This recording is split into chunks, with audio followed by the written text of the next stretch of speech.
Hey guys, welcome back to the channel. In the last episode of my S4 restoration project, I bought this beautiful S4 a few years ago with the intent of fixing it up. It had the laminated window, it had some timing chain issues, and it had a lot of burned modules inside because of water leaking through the interior. I knew nothing about the S4, I had never done one before. I got this for a very good price, so I decided this was a good project opportunity to go forward. Now, it sat parked for a few years until I found another S4 online local to me for very, very cheap, which I decided to use for spare parts because the engine was working somewhat fine and it was also manual. So I figured, I was gonna fix this one up using parts from the other one. I then went ahead and found a third S4 manual tuned V8 that I was also going to use for parts. So I ended up with 3 S4s and had to decide on which one was going to get fixed, which one's going to get scrapped, and which one I'm going to use for parts. At the end of the day, my black 2004 sedan ended up winning the competition. And over the last year, I spent a tremendous amount of time and money fixing everything wrong with that car, from engine to suspension to exhaust and everything else. In the last episode, I pulled the engine out. So in today's episode, we're going to clean the motor up, finish the timing job, put the engine back in the car, do a couple of other little things, and get the car out of the garage.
All right, I've cleaned as much as I can, so it's time to start reassembly. Now, this is the first time I'm doing this.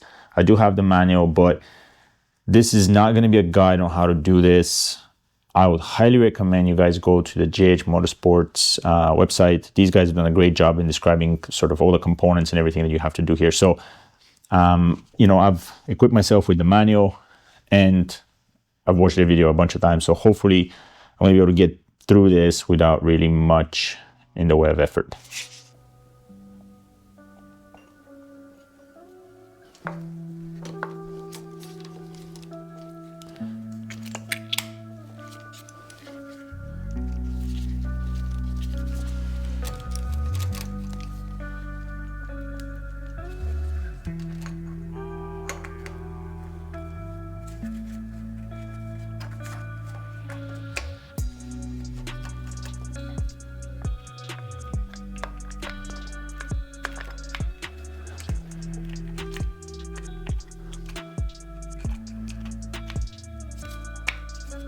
This is the upgraded RS4 guide with a metal base. This is the original sheared guide. So this is out of the door, and we now have an upgraded unit that goes down here. The last thing to go up here is a tensioner. There's an O-ring in the back of it. It is very, very small. Make sure you don't forget it. It sits right there.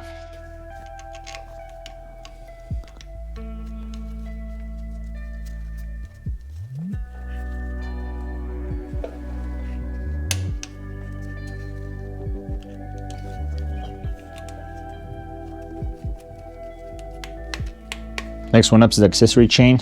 Now I've taken this wheel off, even though I guess I didn't have to. So I just put this back on here. Now we do have a gasket on the back of that. I'm gonna put a little bit of lube on it. And we're gonna lube up all of the guides.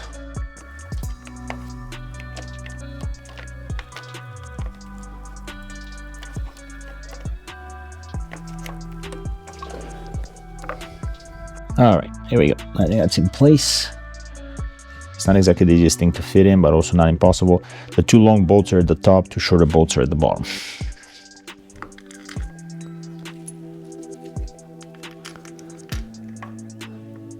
Then you have the mirrors on these ones. Moving on to the cam chains. And the left cam goes in first. New bolts for the mechanical sprocket. They are torque wheeled. The guide goes in.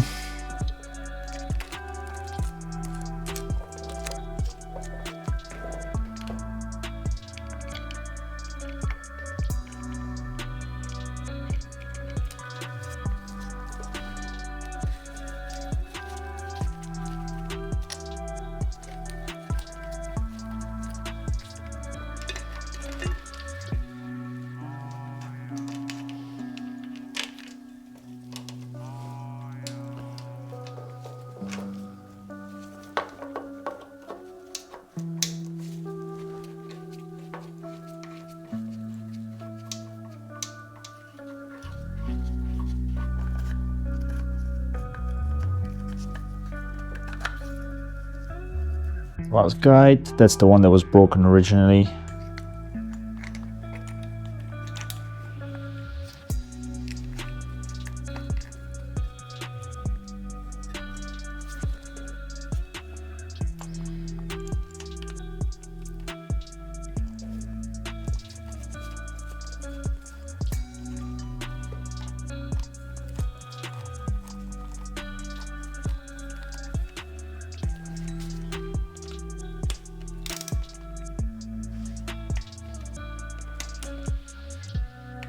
The last thing we need to do before I start closing this up is torque the cam bolts. Now here's an interesting one about the entire timing chain kit from ECS Tuning, and it's supposed to be complete with everything you need to get the job done. Now it comes with certain bolts, and of course my assumption is that those bolts are correct. However, once I got everything installed, I quickly realized that the bolts that are included in the kit do not actually match the requirements of the job. The small ones here that you have to replace because they are torque to yield and technically stretch, that's fine. Everybody says you don't really need to replace those, that's okay. However, the big bolts for the cams are torqued in 3 stages and must be replaced. The kit only comes with the 2 exhaust cam bolts. It does not come with the 2 intake cam bolts. So you've got the shorter ones for the exhaust cams, the longer ones for the intake cams. That's weird because every manual that I've read so far says that you have to torque them in sequence 1, 2, 3, and 4, 1, 2, 3, and 4, 3 times over. The kit comes with the tools you need to be able to line up the phaser here to make that happen.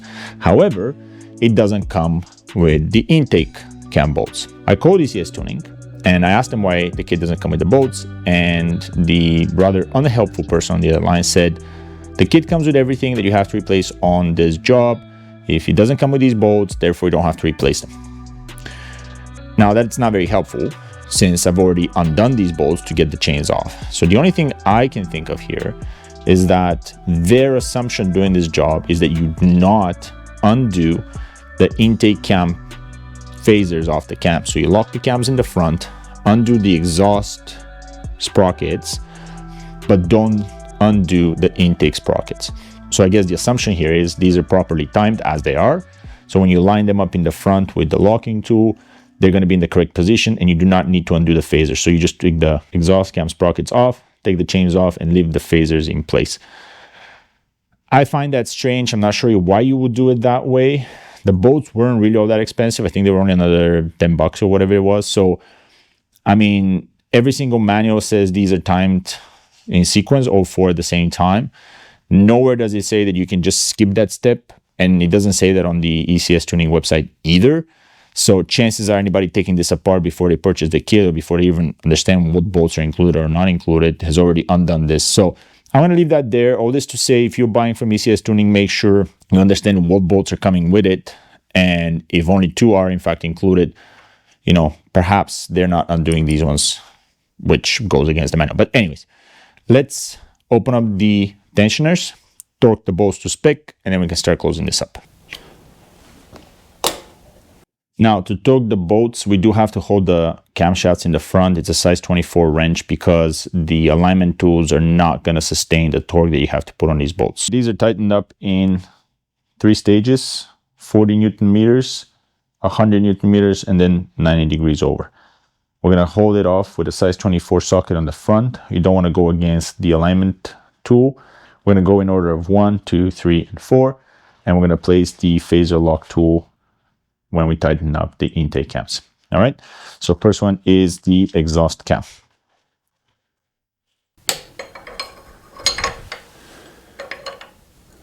Next, we have the intake cam with the lock tool in place. And we do the same thing on the other side.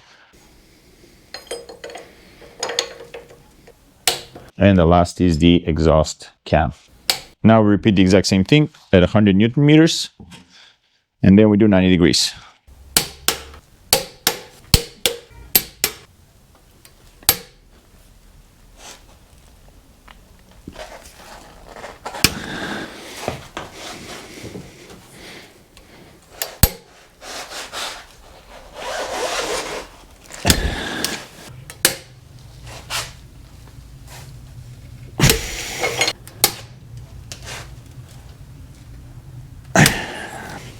All right, timing's done. I've double checked everything. We're gonna speed things up a little bit, close everything up, put the engine back on the car, and fire it up.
Don't tell anybody.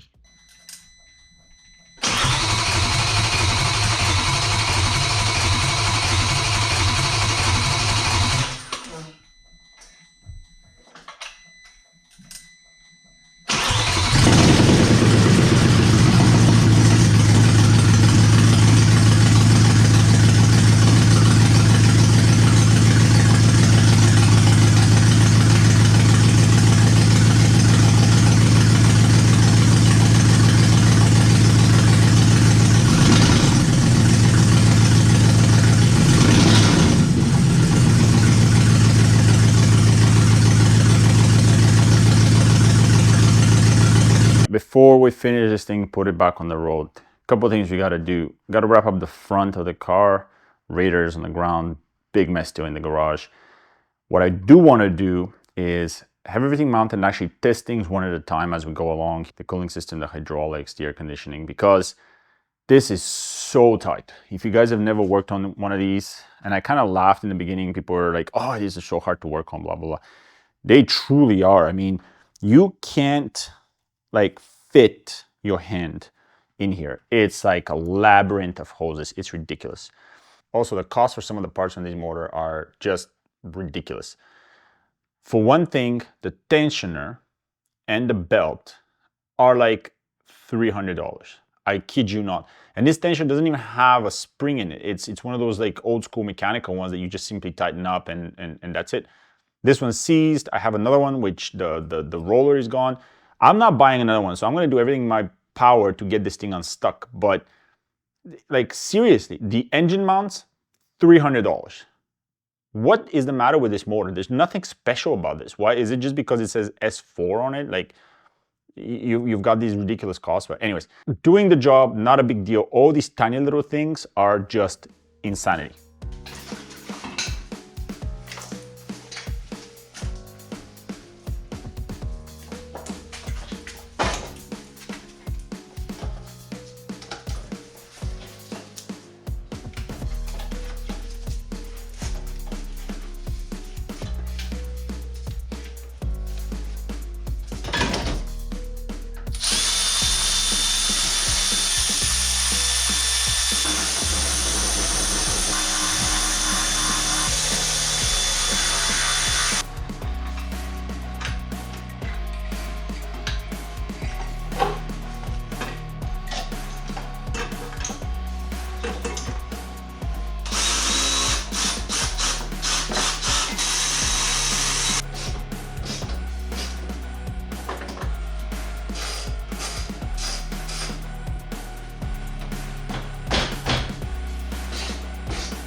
That's it for this episode, guys. Unfortunately, I sold that car faster than I can record an actual video of it running all finished up and buttoned up.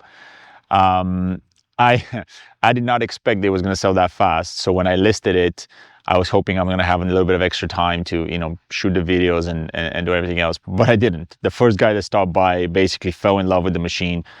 I had taken care of everything and anything that had to be done on it. So he basically just handed me a stack of cash and drove it away.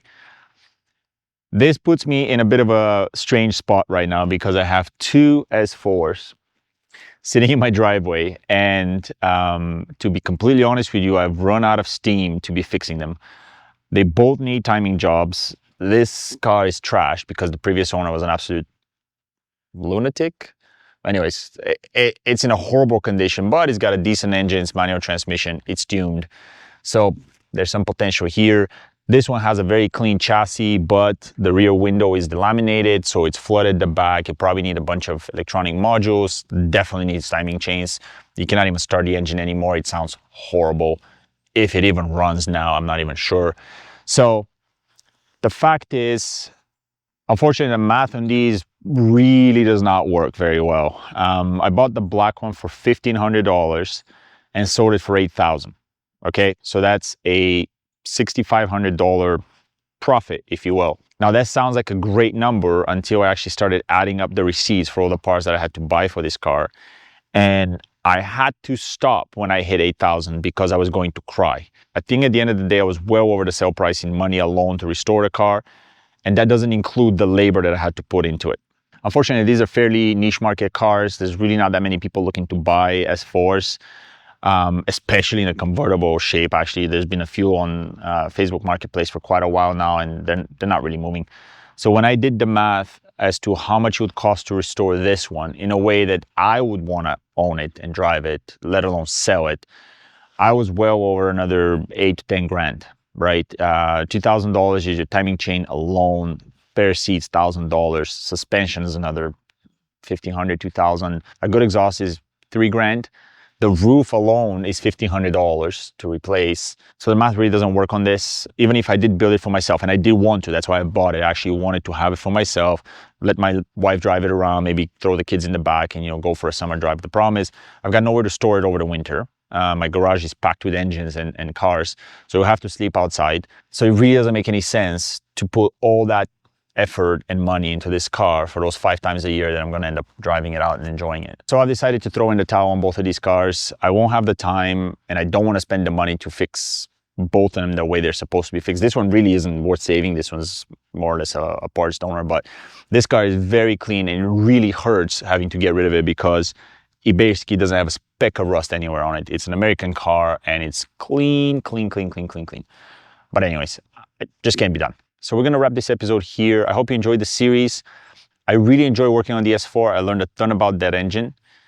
I drove it and I truly enjoyed it. I mean, it's phenomenal. Okay, I've never had a V8 and I very quickly learned why people love these things. So much so that I would like to build another one eventually, or even get my hands on an S6 or an S8 with the V10 motor, which I imagine will be tremendous amounts of fun. For now, I got to focus on the BMW N20 motor rebuild that I'm doing at the moment. That episode's coming up in the next couple of days, I think. I have to do a Touareg rear subframe rebuild because the Touareg is handling like absolute garbage right now and needs to be rebuilt. And I have to finish my Mercedes W201 OM606 swap and get into my Audi B4 Targa project that you saw in the previous video. All right, that's it for this series. Thank you so much for joining me. If you like what you see, click a thumbs up. If you want to see more, click subscribe, and I will see you guys next time.